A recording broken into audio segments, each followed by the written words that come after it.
मैं धन्यवाद करता हूं परमेश्वर का इस सुंदर समय का जो परमेश्वर ने मुझे दिया है। मैं विशेष धन्यवाद करता हूं प्रभु में मेरे भाई अनुपम डेविड, अपनी भाभी शबनम डेविड, आगरा मसीह मंडली के परिवार का, जिन्होंने मौका दिया कि मैं आपके समक्ष उपस्थित हो सकूं और हम सब परमेश्वर के वचन में चलकर कुछ सीख सकें। आइए परमेश्वर के वचन में चलने से पूर्व कुछ समय अपनी आंखों को बंद करेंगे और पवित्र आत्मा से परमेश्वर के दान को मांगेंगे और कहेंगे, प्रभु के जो वचन आप हमें देने पर हैं उस वचन के अनुसार हमारे हृदय में परिवर्तन हो, वचन अधिकाई से हमारे हृदय में बसे और 60, 100, 70 गुना फल लाकर हम परमेश्वर के साथ अपने आप को देखने वाले हों। आइए हम प्रार्थना करें।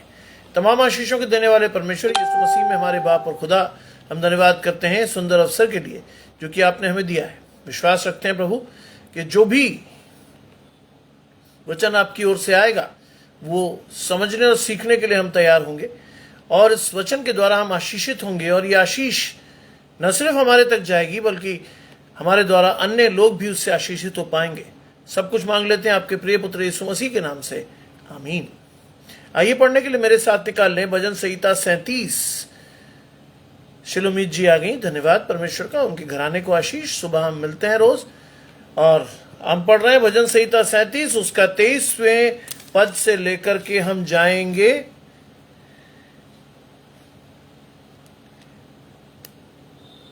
34वें पद तक, यानी Psalm 37 वर्सेस 23 to 34, जहां लिखा है, मनुष्य की गति यहोवा की ओर से दृढ़ होती है और वो उसके चाल चलन से प्रसन्न रहता है।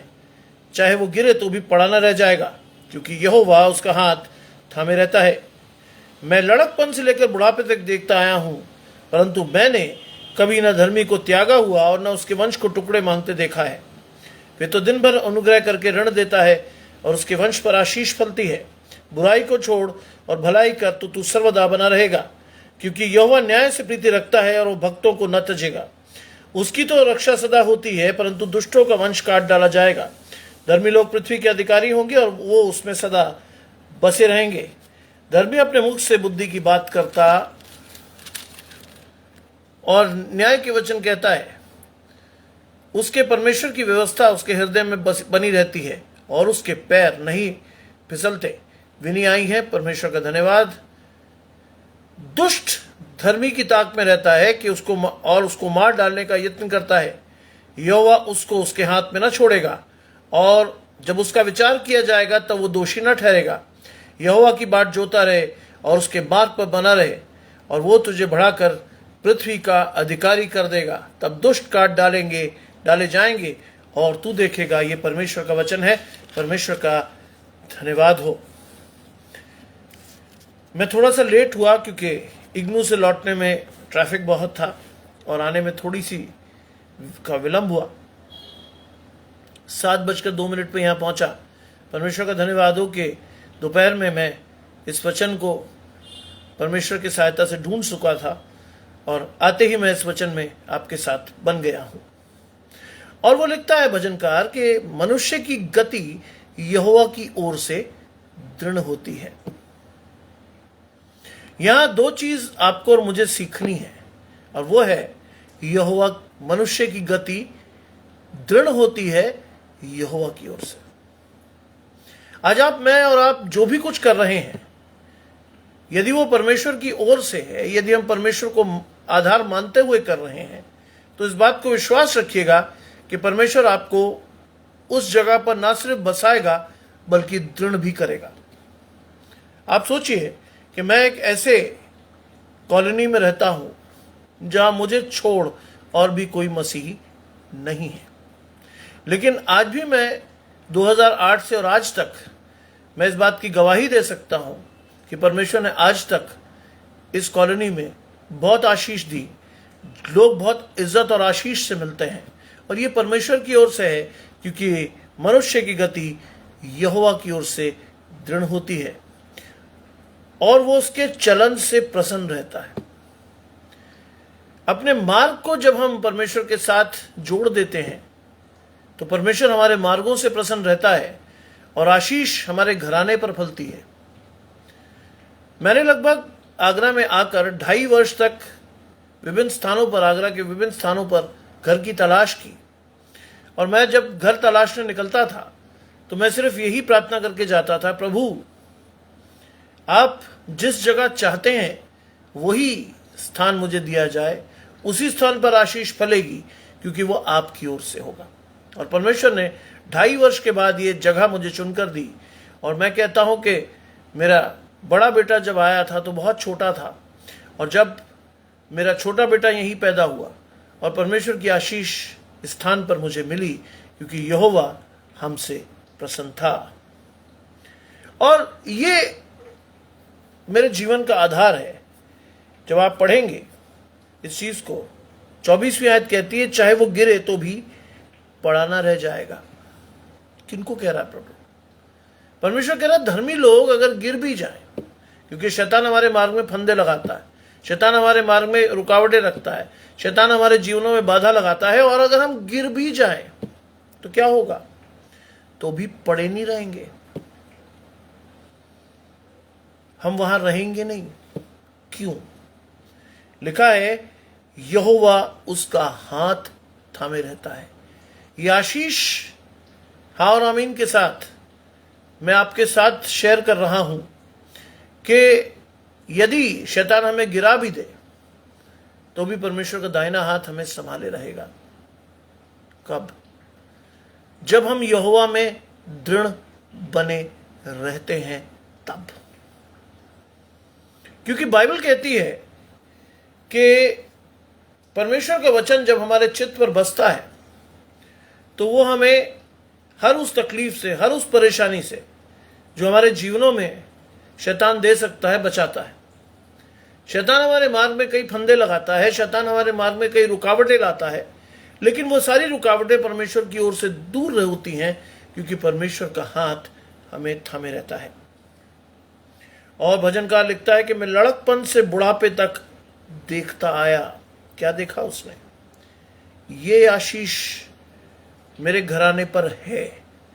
इसको प्रीच करते हुए मैं आपको कई एग्जाम्पल दे सकता हूं।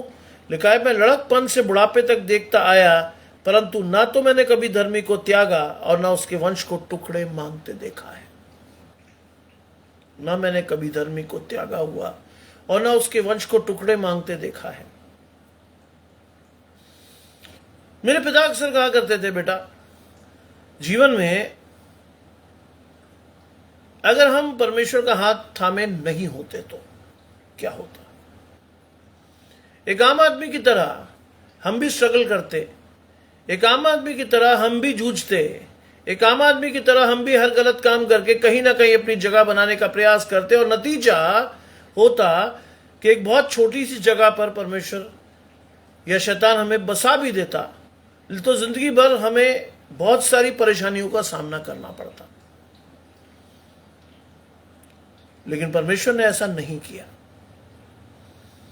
मैं आज भी धन्यवाद देता हूं, जब भी मैं परमेश्वर के वचन में जाता हूं तो I feel thankful to my grand parents, not only my parents but my grand parents. Vini ने लिखा कि उनके दादा, जिनका नाम सैमुअल था, वो भी बहुत अच्छे प्रीस्ट और प्रीचर थे, क्योंकि ये आशीष बहुत दूर तक जाती। परमेश्वर के वचन में लिखा है 7 पुश्तों तक परमेश्वर इन आशीषों को रखता है। और मेरे ग्रैंड पेरेंट्स में मेरे नाना नानी, मेरे दादा दादी, इन सभी ने परमेश्वर की ओर देखा। इन सभी ने बड़ी मेहनत से परमेश्वर के साथ अपने आप को देखा और बड़ी सच्चाई और फिरौतनी के साथ ये परमेश्वर से जुड़े रहे। सोचिए, मेरे ग्रैंड पेरेंट्स ने, दोनों ने, नाना नानी दादा दादी ने विभाजन का दंश झेला और ये परिवार डिस्प्लेस्ड हुए, सब कुछ चला गया। लेकिन बाइबल में लिखा है मैंने कभी धर्मी को त्यागा हुआ नहीं देखा। मैं धन्यवाद करता हूं कि इतने बड़े विभाजन के दंश से वो लोग न सिर्फ बचे, बल्कि परमेश्वर ने उन्हें बढ़ाया भी। आपको एक हार्ट सीक्रेट शेयर करता हूं। माई ग्रैंड मदर, मेरी नानी, मुझे इस बात को बताती थी कि जब वो लाहौर से आ रहे थे तो सांप्रदायिक दंगे चल रहे थे, मारकाट मची हुई थी।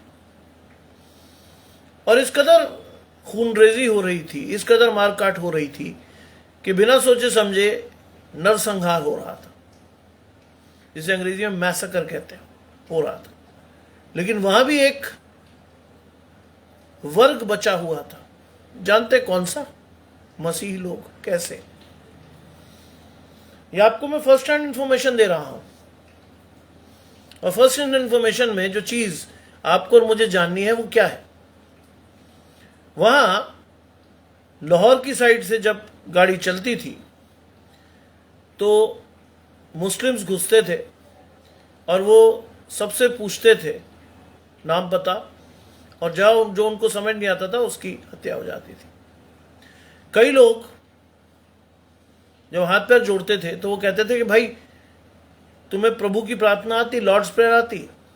आप जानते हैं कई पंजाबी लोगों ने उस दौर में लॉर्ड्स प्रेयर के सहारे अपने आप को बचाया और वो सुरक्षित रहे, क्योंकि परमेश्वर को उन्होंने सौंप कर उस लॉर्ड प्रेयर को रट लिया था। और जब वो हिंदुस्तान आए तो ये आशीष थी परमेश्वर की कि वो उस कवच से बचे रहे जिसे हम प्रभु की प्रार्थना कहते हैं।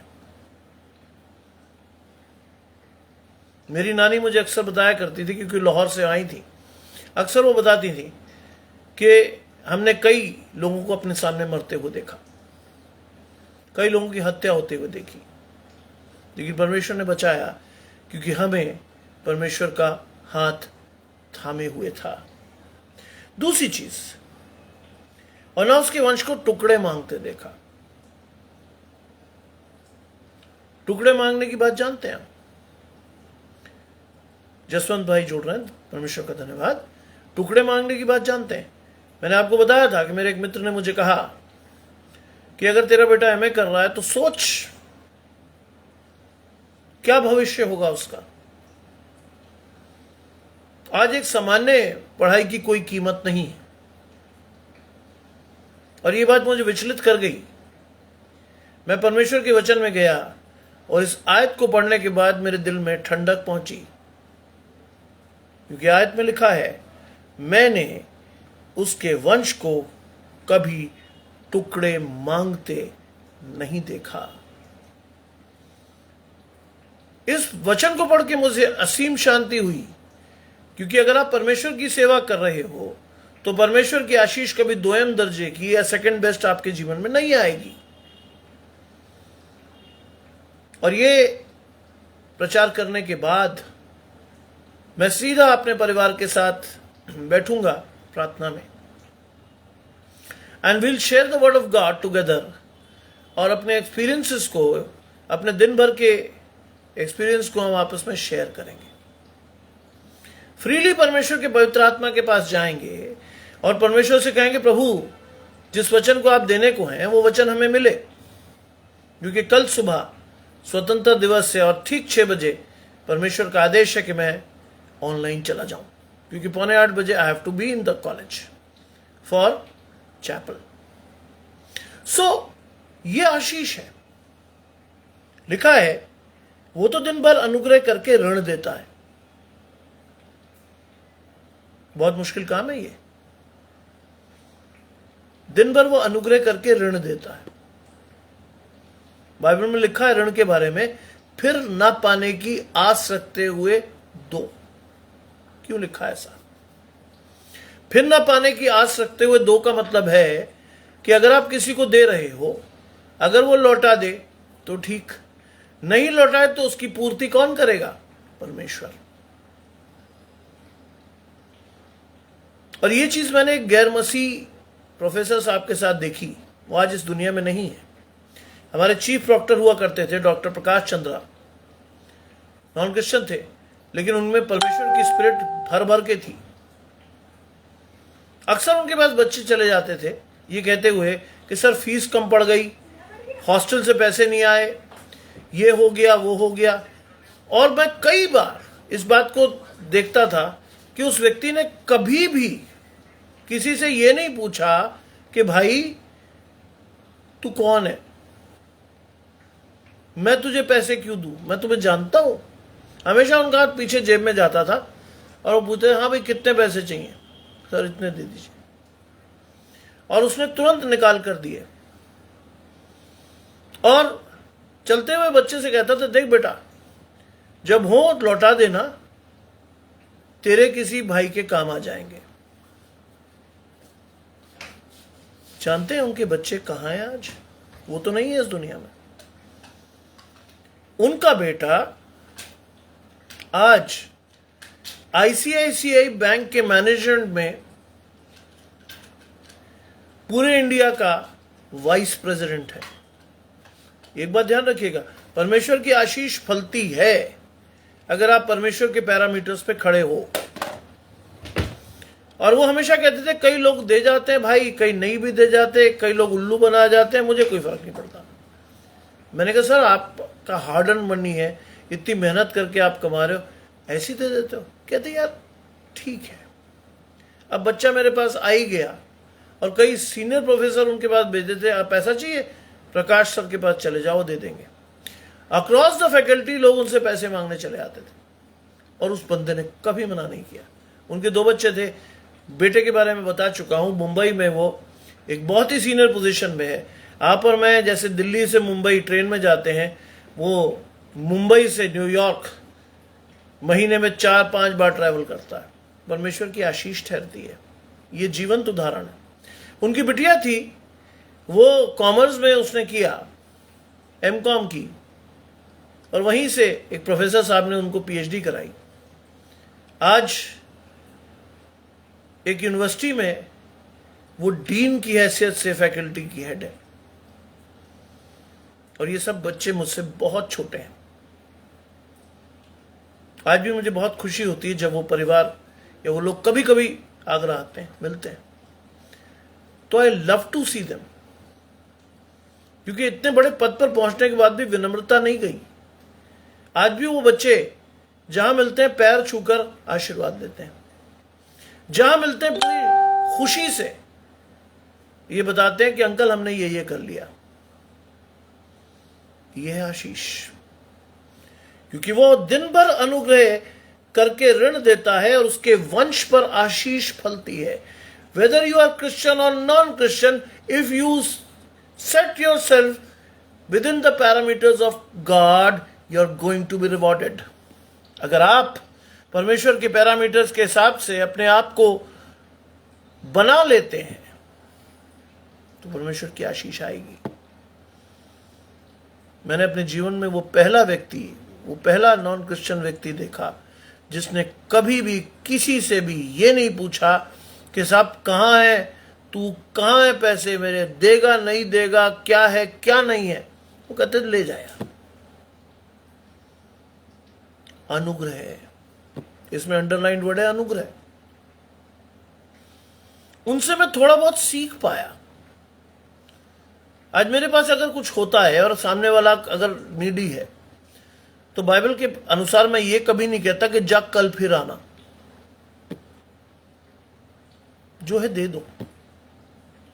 अगर तुमसे कोई कुर्ता मांगे 2 हर दे दो, कोई तुझे 1 मील ले जाए 2 मील चला जा। ये परमेश्वर का पैरामीटर है, क्योंकि आशीष परमेश्वर की ओर से आती, बढ़ती ना तो पूर्व अपना पश्चिम बल्कि ऊपर से आती है। और मैं वो आशीष अपने परिवार में देख सकता हूं आज। विद ऑल माई इनेबिलिटीज, परमेश्वर की आशीषें मेरी कमियों के बाद भी मेरे परिवार पर हैं। अगली बात तो कॉमन है, दुनिया कहती है आपको, लेकिन कितना सुनते हैं आप? परमेश्वर के वचन में लिखा है बुराई छोड़ और भलाई कर तो तू सर्वदा बना रहेगा। भलाई मेरे जिंदगी का हिस्सा नहीं है, बुराई है। क्यों? सबने पाप किया, परमेश्वर की महिमा से रहित है। जानते क्यों? एक बात सुनिएगा, और ये चीज आपको मुझे बताते हुए हर्ष हो रहा है कि जब हम बुराई करते हैं तो हम परमेश्वर को शोकित करते हैं, भलाई करते हैं तो परमेश्वर के साथ बन जाते हैं। लेकिन इंपॉर्टेंट चीज है चॉइस की। चॉइस है आपकी, आप किस ओर जाओगे? क्योंकि अगर आप बुराई जा रहे हैं पकड़ के, तो आप कहां ले जाओगे? मृत्यु और अनंत विनाश की तरफ जाओगे। लेकिन बुराई करने में आता बड़ा मजा है। लेकिन ये आपको चुनना है कि आप कुछ समय के मजे को चुन रहे हो या अनंत जीवन के लिए आप परमेश्वर के साथ हमेशा अपने आप को देख पा रहे हो। It is up to you. अगर हम भलाई करते हैं तो आप सर्वदा बने रहेंगे। ये आशीष परमेश्वर ने बहुत सिंपल तरीके से आपको और मेरे पर छोड़ रखी है। मैं कई बार लोगों को चिताता हूं, 3 लोगों के ऊपर कभी भी आप न तो हार्श बोले और न अत्याचार करें। बाइबल के अनुसार पहली कैटेगरी है अनाथ की, दूसरी है विधवा, और तीसरा है गरीब व्यक्ति। इन कैटेगरीज पे कभी भी आप हार्श मत बोलिएगा। अगर आप किसी को कुछ नहीं दे सकते हैं तो कम से कम हाथ जोड़ के वहां से हट जाइएगा। कोशिश कीजिएगा कि आपके मुंह से कोई गलत बात ना निकले, क्योंकि न्याय के दिन आपको उसका प्रतिफल देना पड़ेगा। ये 3 लोग, ये 3 कैटेगरी सैमुअल भाई जोड़ रहे हैं, और जीसस ऑलवेज लखनऊ से हैं। परमेश्वर का धन्यवाद हो। परमेश्वर घराने सहित आपको आशीष देगा। आप मेरे हम नाम हैं, मुझे बहुत खुशी है, क्योंकि मेरे हम नाम जब परमेश्वर के साथ होते हैं तो मैं बहुत खुश होता हूं, क्योंकि हमारे नाम का मतलब है परमेश्वर हमारे साथ। God is with you. और यह चीज मैं आपके साथ इसलिए शेयर कर रहा हूं कि अनाथ, विधवा, कंगाल, गरीब, इनको कभी बुरे शब्द मत बोलिएगा, क्योंकि इनके पीछे जो खड़ा है उससे आप डायरेक्ट पंगा ले सकते हो। परमेश्वर उनकी ओर हो जाता है। और कभी भी कोई अनर्थ शब्द आपके मुंह से निकल जाए तो जानबूझकर नहीं, अनर्थ अचानक भी निकल जाए तो क्या होता है? आप परमेश्वर के क्रोध को भड़का देते हो। कभी मत करिए ऐसा, क्योंकि इनके पास कोई नहीं होता, किसी के पास नहीं जा सकते। ये दुखी होकर रोकर परमेश्वर के पास जाते हैं, और परमेश्वर कई बार आपके शब्दों का पलटा आपसे ले लेगा। बुरा मत मानिएगा इस बात का, लेकिन ये सच है। अगर आज भी मेरे पास कोई अनाथ या विधवा या कंगाल आता है, मैं उसको खाली हाथ नहीं भेजता कभी। मुझे मालूम है परमेश्वर ने भेजा है। क्यों? न्याय के दिन परमेश्वर क्या पूछेगा आपसे और मुझसे? मैं भूखा था, तुमने मुझे खाने को नहीं दिया। मैं प्यासा था, तुमने मुझे पानी नहीं पिलाया। मैं बीमार और बंदी गृह में था, तुम मुझसे मिलने नहीं आए। मैं परदेसी था, तुमने मेरी सुध ही नहीं ली।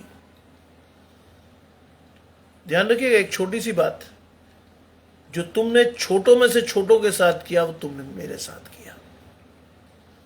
इसलिए इन 4 कैटेगरीज को कभी छेड़िएगा नहीं जीवन में, अगर आपको परमेश्वर की आशीषें चाहिए तो। अगर है तो जरूर दीजिए, क्योंकि आशीष ऊपर से परमेश्वर आपको और देगा। नहीं है, हाथ जोड़कर अलग हो जाइए, कह दीजिए भाई नहीं है मेरे पास, क्योंकि आपके द्वारा बोला गया कोई भी हार्श शब्द इन्हें नुकसान पहुंचाएगा तो अलग आपके ऊपर परमेश्वर का क्रोध भड़का देगा। लिखा है, क्योंकि वो परमेश्वर की न्याय से प्रीति रखता है। कौन? धर्मी व्यक्ति। मैंने न्याय के दिन की बात इसलिए की आपके सामने, क्योंकि वो परमेश्वर के न्याय से प्रीति रखता है। अगर आप धर्मी हैं, आप भलाई करते हैं, तो आपका घराना भी भलाई देखेगा। मेरे माय नाना यूज्ड टू से, लाहौर में वो एक अच्छे परिवार को बिलोंग करते थे, एक अच्छे मुस्लिम परिवार को। और जब उनके वालिद साहब ने क्रिश्चियनिटी को ग्रहण किया तो वो एक बहुत ही ऊंचे मुस्लिम क्लर्जी के पद पर थे। और धीरे धीरे जब वो आए परमेश्वर की तरफ, तो उन्होंने परमेश्वर को पूरी तरह अपनाया। और ये 4 लोग मेरे जीवन का आधार बने, क्योंकि एक आयत को इन्होंने परमेश्वर की पूरा किया। जानते हैं कौन सी? हल पर हाथ रख के जो पीछे देखता है वो मेरे योग्य नहीं। उन्होंने पीछे मुड़कर नहीं देखा क्या छोड़ा है, जो सामने था उसको लेकर के वो आगे बढ़े। और मेरे नाना हमेशा मुझे कहा करते थे कि मेरी नानी, मतलब उनकी जो माँ जब खाना खाती थी तो वी यूज्ड टू प्रे कि कोई फकीर आवाज न दे, क्योंकि अक्सर ऐसा होता था कि जब वो खाना खाने बैठती थी कोई फकीर आता था, वो अपनी पूरी पूरी थाली उठाकर उसे दे जाती थी। और पीछे जो रीजन होता था वो क्या था? खुदा ने इसे भेजा है, शायद मेरी जरूरत इससे कम है, इसकी जरूरत मुझसे ज्यादा है, इसलिए मेरे द्वार पर आया, इसको खाली हाथ नहीं जाने दूंगी। ये वो आशीषें हैं जो आज मैं और मेरा घराना एंजॉय कर रहा है। लिखा है, न्याय से प्रीति रखता है, वो अपने भक्तों को नहीं तजेगा, नो मैटर व्हाट। परिस्थिति कोई भी हो, परमेश्वर ना आपको छोड़ेगा ना त्यागेगा। कब? जब आप परमेश्वर के साथ दृढ़ बने हो। मैं फिर आपको 23वीं आयत की तरफ ले जा रहा हूं। मनुष्य की गति यहोवा की ओर से दृढ़ होती है। अगर परमेश्वर आपकी गति को दृढ़ बनाए है, कोई छोड़ आपको छू भी नहीं पाएगा, क्योंकि उसने आपका चित्र अपनी हथेली पर खोद दिया है। जो आपको छुएगा वो परमेश्वर की आंख की पुतली को छुएगा। परमेश्वर आपकी पुकार पर अवश्य ध्यान देगा। परमेश्वर आपको हर परेशानी, तकलीफ, दिक्कत से संभालेगा। एक दिन मैं प्रचार कर रहा था और न्यूयॉर्क से किसी ने मुझे कहा, ब्रदर प्रे फॉर मी। मैं अपनी कार में आपके वचन को सुन रहा हूं।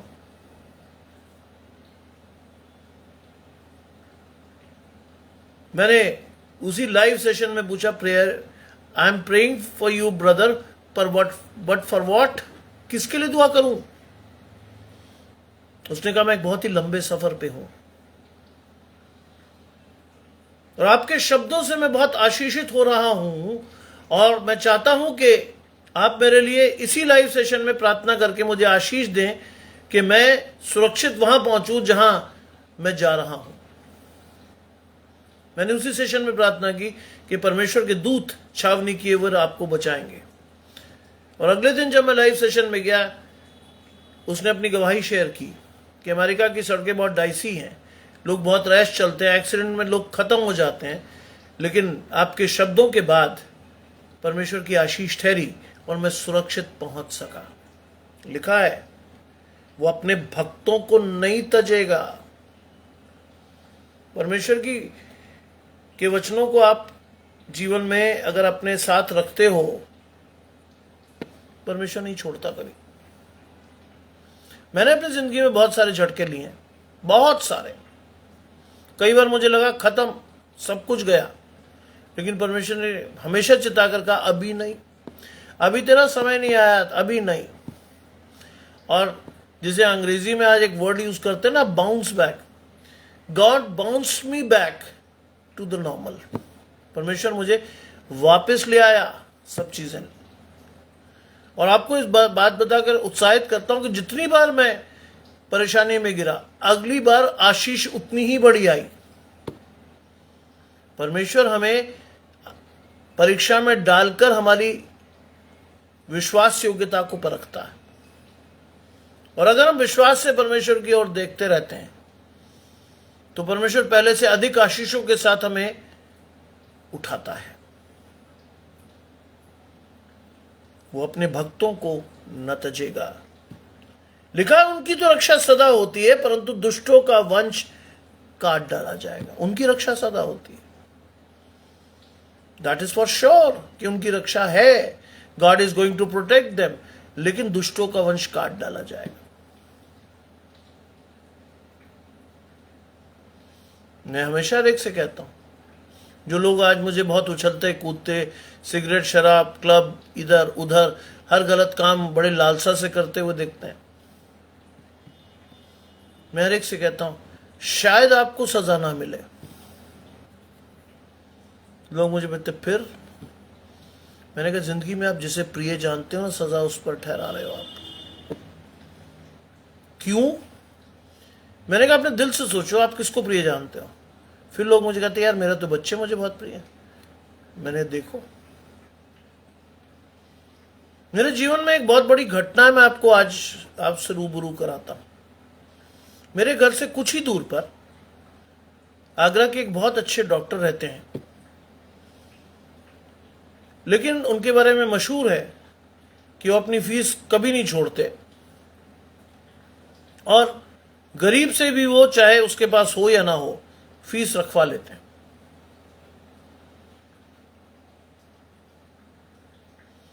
जीवन बड़ा ऐश्वर्यशाली है, कई क्लब्स के मेंबर हैं, शामें उनकी बहुत शानदार गुजरती हैं। उनका एक ही बेटा, परिवार में एक ही बेटा, उन्होंने डॉक्टर बनाया, पूना में मेडिकल कॉलेज जाके वो पढ़ा, सब कुछ बहुत अच्छा था। इंटर्नशिप करके वो बच्चा डिग्री को पा गया था, और उसने अपने पेरेंट्स से कहा कि लगभग अपने दोस्तों के साथ वो एक हफ्ता और रुकना चाहता है। पैसे बहुत थे, माँ बाप ने कहा कोई चिंता नहीं, आराम से रहो। उसको उन्होंने सब कुछ दे रखा था, उसके पास कार भी थी, बड़ी शानदार मोटरसाइकिल भी थी। बारिशों का यही समय था, इसलिए याद आया मुझे वही घटना। बारिशों का यही समय था और वो बच्चा रात को निकला, बारिश हो रही थी, और कहीं उसकी बाइक स्किड हुई, सामने से आती हुई कार से वो टकराया, उसका सिर लगा और वो वहीं उसी समय अपने जीवन को छोड़ गया।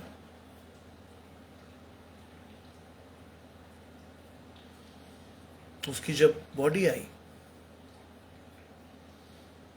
पूरा परिवार शोकित था, बहुत सारे लोग जुटे, लोगों ने बड़ी बड़ी संवेदनाएं दी, लेकिन मैं सिर्फ एक ही चीज सोचता रहा कि इसने कभी किसी पर रहम नहीं किया, इसीलिए इसके बेटे पर भी रहम नहीं हुआ। दुष्टों का वंश काट डाला जाएगा। मैं आपसे रोज एक बात कहता हूं, और मेरा उद्देश्य सिर्फ उस बात को कहने का यही होता है कि परमेश्वर आपको वो आंखें दे जिससे कि आप परमेश्वर की इच्छा को देख सको, जिससे आप अपने आप को जज कर सको कि आप कहां हो और आपको कहां होना चाहिए।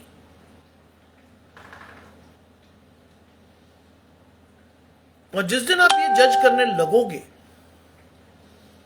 उस दिन परमेश्वर की आशीषें आपके जीवन में कई गुना बढ़ जाएंगी।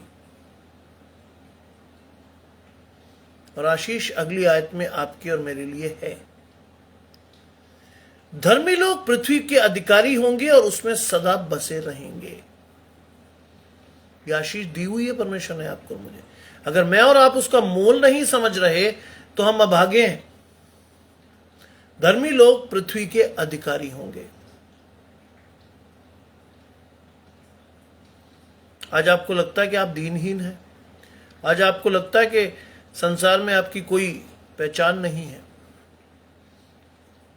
बाइबल में लिखा है, अगर आप परमेश्वर को पकड़े रहोगे तो एक समय आएगा कि परमेश्वर आपको शिरोमणि करेगा। आप पृथ्वी के अधिकारी होंगे और उसमें सदा बसे रहेंगे।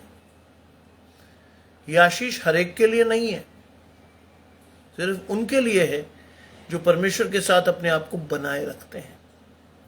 यह आशीष उनके लिए है जो परमेश्वर के साथ अपने आप को देखते हैं। यह आशीष उनके लिए है जिनकी आध्यात्मिक आंखें परमेश्वर ने खोल दी हैं। यह आशीष उनके लिए है जो परमेश्वर के साथ कह सकते हो बड़े खुलकर कि गॉड इज विथ मी। मैं आप सभी से एक प्रश्न करना चाहूंगा, क्या आप अपने मन में विश्वास से कह सकते हैं कि परमेश्वर आपके साथ है? आज दोपहर में सोने के बाद जब मुझे चाय मिली और मुझे इग्नू जाना था, तो मैंने अपने बेटे से कहा, बाइबल दे दे बेटा, परमेश्वर के वचन को खोज लूं कि उसके बाद मुझे आते हुए शायद देर हो जाए। उसने बड़े मुस्कुराते हुए बाइबल मेरे हाथ में दी और मैं जान गया कि वो मुस्कुरा क्यों रहा है। उसको मालूम था कि मुझे परमेश्वर का वचन मिलेगा, उसे मालूम था कि हमेशा की तरह तैयारी करने का अवसर मेरे पास नहीं है, और उसे मालूम था कि पवित्र आत्मा इनके साथ है। उसे मालूम था कि जब हम प्रार्थना में बैठते, परमेश्वर का पवित्र आत्मा हमसे बातचीत करता है। आज आपको और मुझे विश्वास होना चाहिए कि हम पवित्र आत्मा के साथ जुड़े हुए हैं। आज आपको और मुझे परमेश्वर के अनुग्रह का दर्शन होना चाहिए। आज आपको और मुझे इस बात का विश्वास होना चाहिए कि अनंत जीवन के अधिकारी होने के लिए बुलाए गए लोग हैं हम। क्यों? जानते क्यों? 30वीं आयत लिखती है, धर्मी अपने मुंह से बुद्धि की बातें करता है। कौन सी बुद्धि? जो परमेश्वर उसे देता है, और न्याय के वचन कहता है। धर्मी की मुंह की बातें बुद्धि की होती हैं, और वो न्याय की बात करता है क्योंकि वो परमेश्वर की पवित्र आत्मा से जुड़ा हुआ होता है। एक आम आदमी से आप ये उम्मीद नहीं रख सकते। एक आम आदमी कभी भी परमेश्वर की बुद्धि की बातें आपको नहीं कहेगा, और अगर कहेगा भी तो वो बहुत प्रिपरेशन के साथ आएगा, और प्रिपरेशन में जब तक उसका कागज उसके हाथ में रहेगा तब तक वो बोल पाएगा। लेकिन जहां उसकी चीज उसके हाथ से हट जाएगी, शायद उसका अगला वचन आप सुन पाओ या ना सुन पाओ। और मेरा 6 वर्ष का अनुभव है कि मुझे कभी भी किसी कागज की जरूरत नहीं पड़ी, क्योंकि शुरू में मैं परमेश्वर से पवित्र आत्मा का दान मांग लेता हूं, और मैं विश्वास रखता हूं कि जब तक मैं प्रीच कर रहा हूं, चाहे वो 1 घंटा हो, आधा घंटा हो, 45 मिनट हो, 1.5 घंटा हो, गॉड इज विथ मी। आपको ये विश्वास होना चाहिए कि आपके मुंह से निकले हुए शब्द सामने वाले की आत्मा को भेद देंगे, क्योंकि परमेश्वर का वचन दुधारी तलवार है, वो आत्माओं को भेद देता है। और लिखा है, उसके परमेश्वर की व्यवस्था उसके हृदय में बसी रहती है। आप जानते हैं यीशु मसीह ने बहुत साफ तौर पर क्या कहा आपको? बहुत साफ तौर पर क्या कहा उसने? उसने कहा, मैं व्यवस्था को तोड़ने नहीं आया, मैं व्यवस्था को पूरी करने आया हूं। आज मुझे और आपको भी परमेश्वर चाहता है कि हम व्यवस्था को पूरी करें, क्योंकि उसने क्रूसीकरण के बाद हमें वो मार्ग दिखाया जिससे होकर मैं और आप अनंत जीवन को प्राप्त कर सकते हैं।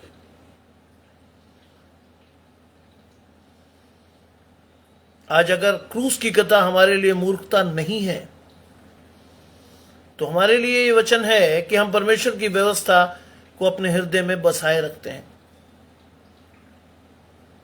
और अब व्यवस्था हमारे जीवन में है, तो अगली आयत आपके लिए है और मेरे लिए है, उसके पैर नहीं फिसलते।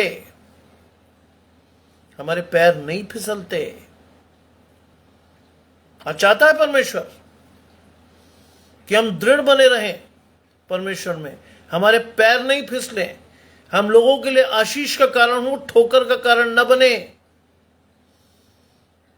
हमसे मिलकर लोग खुश हो, शोकित ना हो। क्योंकि आप अगर परमेश्वर का वचन प्रचार कर रहे हैं तो आपका प्रैक्टिकल लाइफ भी वैसा ही होना चाहिए, जिसे देखकर लोग आशीष पाएं, शोकित ना हो। ये चीज जब तक आप और मैं नहीं सीखेंगे, तब तक परमेश्वर की आशीषें हमसे बहुत दूर बनी रहेंगी। आज इस चीज को सीखना है आपको, मुझे। मैं फिर दोहराता हूं मेरे पिता के वो शब्द जो कहते थे, परमेश्वर के साथ चलना एक तलवार पर चलने जैसा है। जरा सी निगाह हटी और आप घायल। निगाह किस पर रखनी है? परमेश्वर पर। जरा से आपकी निगाह इधर उधर हुई, शैतान का हमला आपके जीवन में फॉर श्योर आएगा। सोचिए, मैं गलत नहीं कह रहा। पतरस को पानी पर चलने के लिए बुलाया था परमेश्वर ने, और उसने नीचे देखा, लहरों की उथल पुथल देखी और वो डूबने लगा। आज मेरी और आपकी स्थिति भी वैसी ही है। अगर हम परमेश्वर के साथ हैं, परमेश्वर के साथ बने हुए हैं, परमेश्वर की व्यवस्था पर पर प्रसन्न रहते हैं, दिन रात उसका ध्यान करते हैं, तो हमारे पैर कभी नहीं फिसलेंगे। परमेश्वर का आत्मा आपके और मेरे साथ रहेगा। 32वीं आयत बहुत जबरदस्त है आपके और मेरे लिए। जब आप परमेश्वर की व्यवस्था पर चलते हो तो शैतान भी आपकी ताक में रहता है। क्यों? कभी तो इधर उधर देखेगा, कभी तो इधर उधर अपने आप को ले जाएगा, और जैसे ही आपका ध्यान हटेगा, लिखा है दुष्ट धर्मी की ताक में रहता है। आप इधर उधर देखो तो सही, आप इधर उधर जाओ तो सही, क्या होगा? खत्म हो जाओगे। क्योंकि निगाह हटी, सावधानी हटी, दुर्घटना घट जाएगी। दुष्ट धर्मी की ताक में रहता है और उसे मार डालने का यत्न करता है। ध्यान रखिए, मैं याद कर रहा हूं फिर अपने पिता को। आप में से कई लोग कहते हैं ये पिताजी को बहुत याद करता है। मैं इसलिए करता हूं कि जीवन की हर बड़ी और छोटी सच्चाई मैंने अपने पिता से सीखी। जब मैं युवा हुआ तो उन्होंने मुझे यही कहा कि बेटा, तुम्हारे कजन शराब पीते हैं, लेट देम ड्रिंक। और जो बात उन्होंने कही वो आज बिल्कुल आने पाई के हिसाब से सत्य है। क्या कहा उन्होंने? पहली सिगरेट और पहला ड्रिंक हमेशा फ्री होता है। पहली सिगरेट और पहला ड्रिंक हमेशा फ्री होता है, और उसके बाद धीरे धीरे वो आपके मुंह पर लगता है, और नतीजा ये होता है एक जमाने बाद आप उसे खरीद कर पीते हो, और एक जमाने के बाद आप सब कुछ बेचकर उसे खरीदते हो।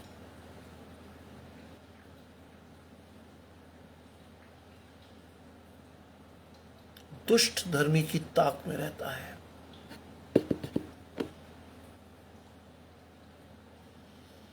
मुझे कई लोग पूछते हैं, स्टैनली साहब, आपको कभी अर्ज नहीं हुई शराब पीने की? नहीं।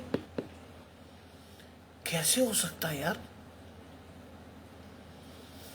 Your father was in army, then he was in police, और वहां तो लोग शराब बहुत कॉमन पीते हैं। मैंने अपने पिताजी को कभी पीते नहीं देखा यार। दूसरी बात, उन्होंने मुझे एक चीज कही थी, अगर पढ़े लिखे हो तो किसी भी शराब और सिगरेट के पैकेट में नीचे लिखा होता है it is injurious to health. उसके बाद भी अगर पीते हो तो क्या करते हो? जो उन्होंने शब्द बोले थे वो आज भी मेरे कान में बजते हैं जब लोग मुझे टेम्प्ट करते हैं। तुम परमेश्वर के मंदिर को नष्ट करते हो। As simple as that. तुम परमेश्वर का मंदिर हो, मैं तुम में रहूंगा, चलूंगा, फिरूंगा और वास करूंगा। As simple as that. ये दिन और आज का दिन मुझे कभी अर्ज नहीं हुई। शैतान ने बहुत कोशिश की, इधर उधर से की। आज भी मेरे कजन्स, एक हमारा फैमिली का एक ग्रुप है, आज भी मेरे कजन मेरे बारे में लिखते हैं, सैम प्रीच करता लेकिन उसका कोई और चेहरा भी होगा। मैं भी बहुत खुश होकर उस पर लाइक लगाता हूं। जानते क्यों खुश होता हूं? कि अब भी अंधेरे में। दूसरी बात, मैं लाइक क्यों लगाता हूं? व्यक्ति अपने घराने में कभी आशीष नहीं पाता। मैं कुछ भी कर लूं, कितना भी अच्छा कर लूं, I won't be praised in my family. ये तो परमेश्वर ने लिखा। कि नबी अपने घर में कभी आशीष नहीं पाता, अपने क्षेत्र में कभी आशीष नहीं पाता। और इसीलिए कई बार मैं सोचता हूं कि परमेश्वर सहारनपुर से उठाकर मुझे आगरा इसलिए लाया क्योंकि वो आशीष परमेश्वर को देनी थी। अगर मैं वहां रहता तो लोग कहते अरे स्टैनली, बचपन से देखा यार इस बच्चे को, हाँ बहुत अच्छा सीधा था, लेकिन परमेश्वर का वचन वेरी गुड प्रीच कर रहा है, अच्छा है। वो इम्पैक्ट और वो इफेक्ट कभी नहीं आता जो यहां लोग मुझसे मिलते हैं और मुझे देते हैं प्रेम। अपने घर में भी वो लोग मुझे कहते हैं अरे यार पता नहीं तुम झूठ बोल रहे हो सच बोल रहे हो। मैं भी कहता हूं बहुत अच्छी बात है। और वो उसे मार डालने का यत्न करता है। जब आप शैतान के एक बार कब्जे में आते हो तो जानते हो चौड़ी सड़क का अंत कहां जाता है? विनाश। और विनाश के साथ क्या आती है? मृत्यु। और मृत्यु आपकी कौन सी चीज छीन के ले जाती है? कभी सोचा आपने? मृत्यु क्या छीनती है आपसे? आपकी जीवित आशा। खत्म आप। विनाश, मृत्यु और जीवित आशा का अंत। 33वीं आयत आपके और मेरे लिए फिर है, यहोवा उसको उसके हाथ में नहीं देगा। शैतान के हाथ में परमेश्वर कभी नहीं देता। ये मेरा व्यक्तिगत अनुभव है। कितनी बार कितनी परेशानियां इस घर पर, इस परिवार पर आई, लेकिन हर बार परमेश्वर का हाथ पकड़े हुए था मैं, परमेश्वर ने मेरा हाथ पकड़े हुए था, नहीं सौंपा शैतान को परमेश्वर ने। कई तरह के लोगों ने मुझे कई कई बातें कही, ऐसा कर ले, वैसा कर ले, ये कर ले, वो कर ले। I never listen to anyone. मैं क्यों कहता हूं आपसे? ये मेरा व्यक्तिगत अनुभव है कि आपको किसी चीज की आवश्यकता हो तो घर के किसी कोने में जाकर प्रार्थना करते हुए परमेश्वर की तरफ देखिए, and you will receive what you are asking for. मैं क्यों आपको मना करता हूं कि कभी किसी बड़े व्यक्ति के प्रार्थना सभा में जाकर अपने उद्धार को मत ढूंढिए। जिन व्यक्तियों को परमेश्वर ने, यीशु मसीह ने चंगा किया था, वो किसी बड़ी जगह पर नहीं थे। हाँ, वो रूबरू थे परमेश्वर के सामने। परमेश्वर ने ये मौका आपको और मुझे भी दिया है। विश्वास के थ्रू अगर आप और मैं परमेश्वर के साथ जुड़े हुए हैं, we are going to get the things we are asking for. हम आज भी शैतान के भरमावे में आते हैं, साहब वो तो बहुत बड़ी जगह है, हजारों लोग जुड़ते हैं, ये होता है, वो होता है। अरे परमेश्वर ने आशीष दी। कहाँ परमेश्वर ने कहा आपसे कि साहब इतनी बड़ी जगह पे जाकर ऐसा कुछ मांगो? परमेश्वर ने बहुत सिंपल बात कही है, कोठरी में जा, परमेश्वर से मांग, परमेश्वर से कहे प्रभु मुझे इसकी आवश्यकता है, and you will receive what you are asking for. You will get it back. आपको मिलेगा। आपको एक और चीज मुझे याद आई अभी अभी, जब मैंने प्रचार करना शुरू किया तो बेंगलोर से एक लेडी ने लिखा कि brother, can I talk to you? Can you send me your phone number? मैंने बोल दिया, जैसे आपने अभी 3-4 दिन पहले सुना हो, मैंने अपना फोन नंबर बोला। विनी ने उसको रिपीट भी किया था। आई वॉज वेरी हैप्पी कि वो लोगों तक गया। मुझे बड़ी खुशी होती। गया, जैसे ही खत्म हुआ लाइव सेशन, वैसे ही मुझे खर्र से फोन आया। मैंने उठाया। उन्होंने कहा, ब्रदर मैं आगरा से जुड़ी हुई हूं और मेरी शादी यहां बेंगलोर में हुई है। मैंने कहा, साहब आप मुझसे क्या चाहती हैं? रुआसी हो गई। उन्होंने मुझे कहा कि प्रभु ने मुझे संतान की आशीष से वंचित रखा। मैंने कहा, जी मैं आपसे मिला नहीं कभी, लेकिन अगर आप विश्वास रखती हैं तो फोन अपने कान पे रखे रहिएगा, क्योंकि अभी भी हम परमेश्वर की पवित्र आत्मा के साथ हैं। अभी सेशन एंड हुआ है, बस मैं आपके लिए प्रार्थना कर रहा हूं। ठीक है, मैंने प्रार्थना की, लेकिन मैंने उनको अंत में ये कहा कि बाइबल को अगर आप पढ़ती हैं, क्योंकि वो खुद भी प्रीस्ट थी। सबसे आनंददायक बात ये थी कि वो खुद भी प्रीस्ट थी। मैंने कहा, अगर आप बाइबल पढ़ती हैं तो मुझसे अच्छा जानती होंगी, क्योंकि आप परमेश्वर की अभिषिक्त दासी हैं। मेरा शायद इतना ज्ञान नहीं है, लेकिन मैं फिर भी आपसे एक बात कहना चाहूंगा, क्योंकि शायद मैं उम्र में बड़ा हूं आपसे, और इतना कहूंगा कि बाइबल आपने पढ़ी होगी, आपने थियोलॉजी में भी बाइबल में खूब रिसर्च किया होगा।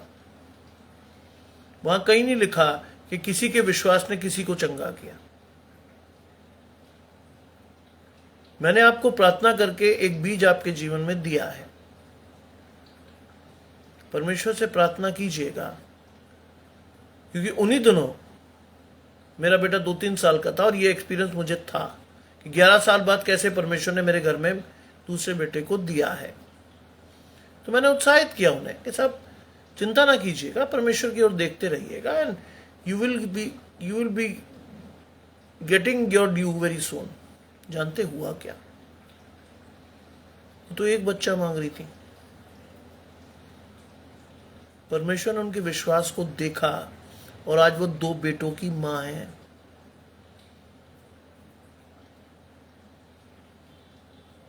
तो जब भी मुझसे बात करती हैं तो बड़ी रिस्पेक्ट से कहती हैं कि भैया आप नहीं होते तो क्या होता। मैंने कहा मैं नहीं था। आपने जब मुझे ये कहा तो मैंने सिर्फ आपसे यही कहा था कि हम फोन पे प्रार्थना कर लेंगे, क्योंकि पवित्र आत्मा अभी भी हमारे बीच में है, सेशन अभी भी एंड हुआ है, and you will get your due very soon. और जब उन्होंने अपने दोनों बच्चों की छोटी फोटोग्राफ भेजी तो मैंने लिखकर भेजा कि परमेश्वर का हाथ छोटा नहीं हुआ कि आपको नहीं मिला, परमेश्वर के कान बहरे भी नहीं हुए कि वो आपको नहीं दे सकते थे। इंपॉर्टेंट क्या चीज थी, आपके विश्वास को परखता था परमेश्वर कि आप कितनी शिद्दत से परमेश्वर के पास जाओगे। God used me as a tool to renew the faith of that pastor. सोचिए, मेरे जैसा नालायक इंसान जिसके पास कोई थियोलॉजिकल डिग्री नहीं है, उसको परमेश्वर ने इस्तेमाल करके क्या कह दिया, जा तू से सिखा। और सोचिए नतीजा क्या आया, उनके घर में 2 बच्चे हैं। परमेश्वर हर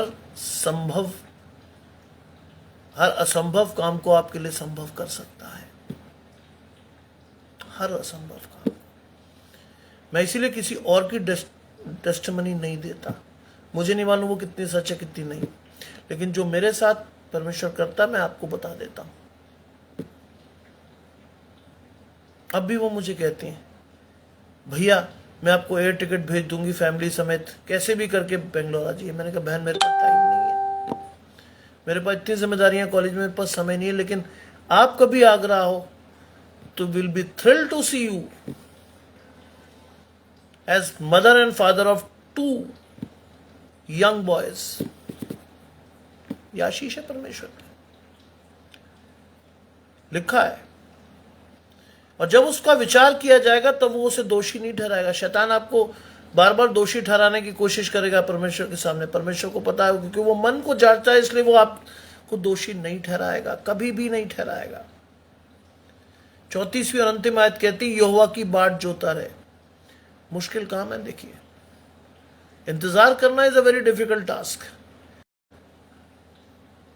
बड़ा मुश्किल काम है यहोवा की बाट जोना, लेकिन उसके मार्ग पर बने रहिए। नो मैटर व्हाट, बने रहिए परमेश्वर के मार्ग पर। और लिखा है अंतिम आयत, वो तुझे बढ़ाकर पृथ्वी का अधिकारी बनाएगा। जब परमेश्वर देता है तो उसमें दुख मिलाकर नहीं देता, फॉर श्योर, यह ध्यान रखिएगा मेरी बात का। दूसरी बात जो आपको और मुझे हमेशा ध्यान रखनी है, परमेश्वर कभी सेकंड बेस्ट नहीं देता। God always give you the best. आप पृथ्वी के अधिकारी होंगे फॉर श्योर। और लिखा है दुष्ट तब काट डाले जाएंगे और तू देखेगा। आज कई लोग कहते ना कि तब दुष्टों के सारे काम सफल होते हैं, वो जिस काम में हाथ डालते हैं ये हो जाता वो हो जाता। नहीं, भजन संहिता 3 में लिखा है, निश्चय तू उन्हें फिसलने स्थानों पर रखता है, वो गिर के सत्यानाश हो जाएंगे। मैं दूसरी बार वहां से गुजरा, वो था ही नहीं। अगर आप दृढ़ता से परमेश्वर के पास हैं, God is going to not only listen to your prayer, God will certainly give you the best. आइए इस विश्वास के साथ हम परमेश्वर के साथ जुड़े,